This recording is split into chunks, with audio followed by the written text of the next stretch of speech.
Hi, everyone. My action research question was, to what extent does the school personnel and band directors' interaction with the students affect the instrumental lesson attendance of 6th and 7th grade students versus 6th grade students?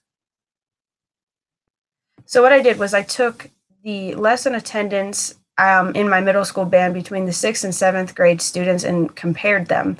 I was concerned because I started seeing exponential growth with the 6th grade students, and the 7th grade students were kind of at a standstill. Some people were improving, but overall, the group of the band, the whole band, was not really progressing as much as what I would have liked. So I started looking to see what my lesson attendance was, and I noticed that in my records, the lesson attendance with the 7th grade was very sparse compared to the lesson attendance with the 6th grade. So I used a mixed methodology to compare the data I collected. The first thing I did was I audio recorded band rehearsals.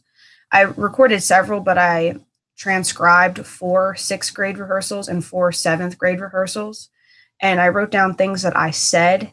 And then after I went back and listened to them, I marked them if they were positive, meaning that they were an encouragement, something that wasn't detrimental to the student's learning process.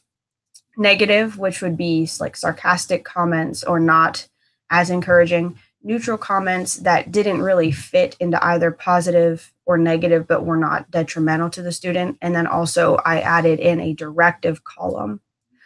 Then what I did after I did that, I triangulated what I found with the high school band director, who also listened to it and did the same exact process that I did. And then she gave her opinion on those as well. Then I also conducted survey research with the 6th and 7th grade teachers. We have 6th grade teachers, 7th grade teachers, but then also teachers who teach both 6th and 7th grade. So that would be like your art teacher, music teacher, phys ed teachers, and so on and so forth, who teach like the specials.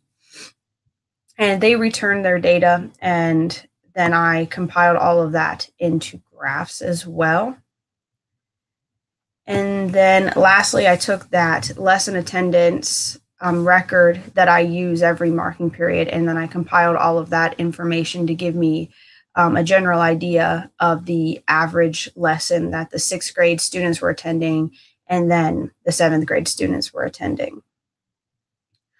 Overall, I was able to conclude that most of the regular classroom teachers, from their survey answers, find the instrumental lesson process mostly fair. Now, I did have a few outliers, but that was only one or two versus out of the 21 that I actually had return their survey.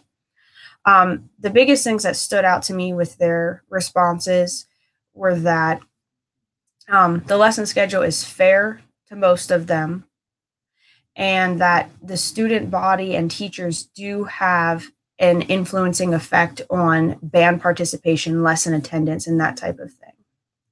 When it came to the audio recordings that I triangulated with the high school band director, it was discovered that most of the things that I say are directives.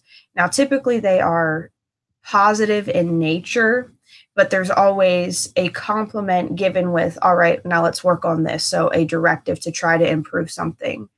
I did find, though, that with the 7th grade students, there are more behavior directives, probably because of the time of their band rehearsal, which is last period of the day, versus 6th grade, who's in the middle of the day.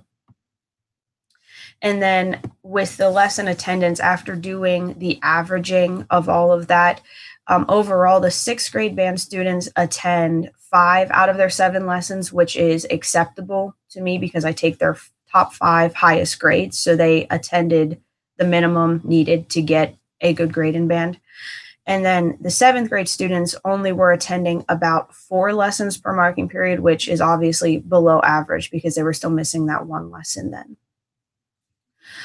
From the conclusions that I was able to draw, some of the things that I am going to improve upon with myself for next year is I'm going to help the students increase their lesson attendance by making sure that they know exactly what I expect. So I'll put it into my handbook, which I already had it in there, but I'm going to put this to-do list at the bottom of their lesson schedule for each marking period, just to help them remember what step-by-step process they should go through to get out of their class and then come down to me for their lesson. What I'm going to do too is when I give them that lesson attendance for the marking period, is that they need to write in their agenda which day they have their lessons, and they can write it in. I may give them stickers that they can just mark it so they realize that they have a lesson coming up, just so that way there is another level to help them remember to come down for lessons. So those are a few of my suggestions that I want to implement for next year. One other thing that I'd like to do is I give them a practice record, and it would be wise and helpful for them if I would write that on their practice record. That way, every time that they practice, whenever they take that sheet out to write in how long they practice, they will be seeing that multiple times. And then I think just encouraging the teachers in the building to attend the winter and spring concerts would be helpful, because then they're seeing the students' progress over the course of the year and encouraging the students in that way.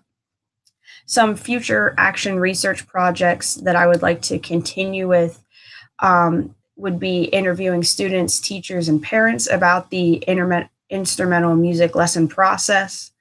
I'm also curious as to why certain students make up their missed classwork due to instrumental music lessons and why others do not. And then another one would be researching the difference between having a steady lesson attendance, kind of like how the sixth graders were doing, versus cramming lessons in at the end of the marking period, and just see how much that affects growth over a longer period of time.